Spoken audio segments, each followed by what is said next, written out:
Brothers and sisters, treasure for the soul, today's topic is remain in the Lord always. In John chapter 15, Jesus used the metaphor of the branches and the vine to resemble our close connection with Him. Abba pruned the branches so that they will be even more fruitful.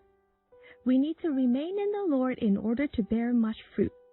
It includes feeling the close connection to Him, being touched by Him, feeling no separation with Him, having different spiritual experience with Him. May we go before God and enjoy the closest union with Him, living a life that's hand in hand with Him.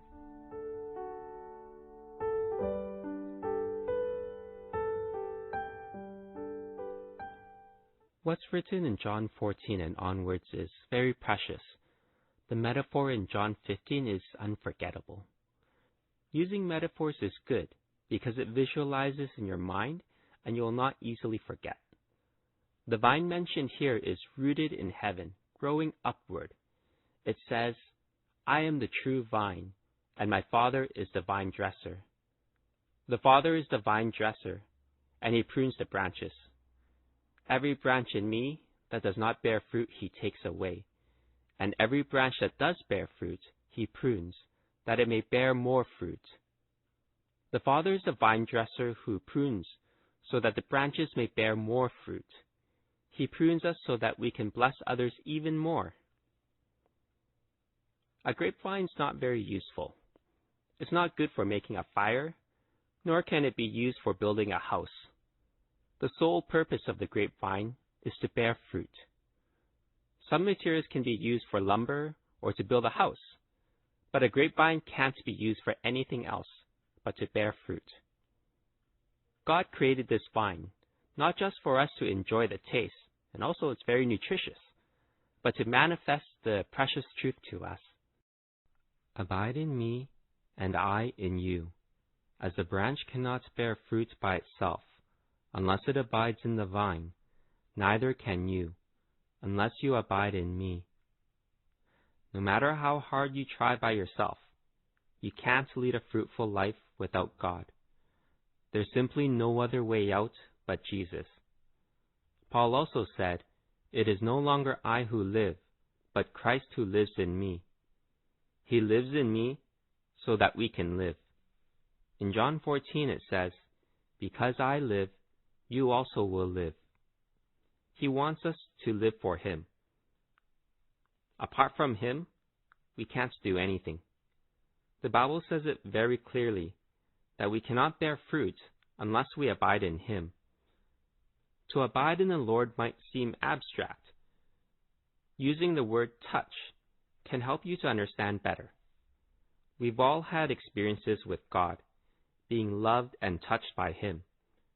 You can feel the connection with Him. While your feelings may vary, you know in your heart there's no barrier between you and Him. You're united with Him. Jesus is very real. The entire Bible is talking about the relationship between God and man. All the people recorded in the Bible were people who experienced God. He can be experienced in different ways. Those were precious experiences of the Spirit. However, now is even more precious because in this age, the Father and the Son forever live in us. This is one of the greatest blessings of the new covenant. Even Adam didn't get to experience this. Though our bodies aren't as good as Adam's, the spiritual blessings we now enjoy are even greater. One day, we'll have the resurrected body too. You are truly so blessed to live in this generation, but you need to enjoy these blessings. Otherwise, it would be like you receiving the most nutritious food, but not eating it. It's so precious that our hearts and His are connected. You know the devil is trying to disturb you and prevent you from going close to God.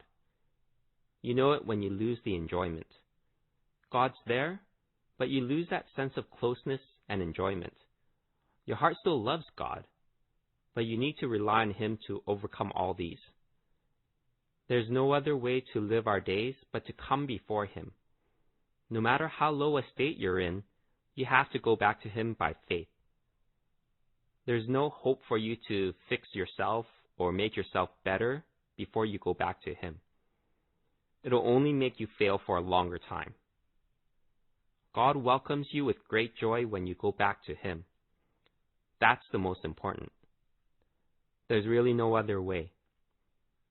If you don't go back to Him, you can't be helped by Him, even though He's yours.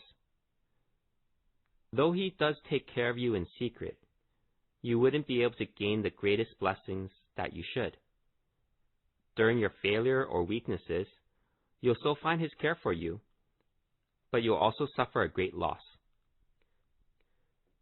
It's so precious and touching that we can have the deepest living union with this ever-living God. He desires for us to abide in Him and to be connected with Him. That's how we should live with Him. As we read Psalm 73, we can picture that the Lord is holding our right hand and upholding us. Indeed, His Spirit and ours are closely united.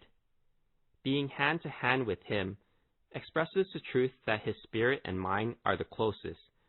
This is really heartwarming and affectionate. We live with Him as His darling and friend.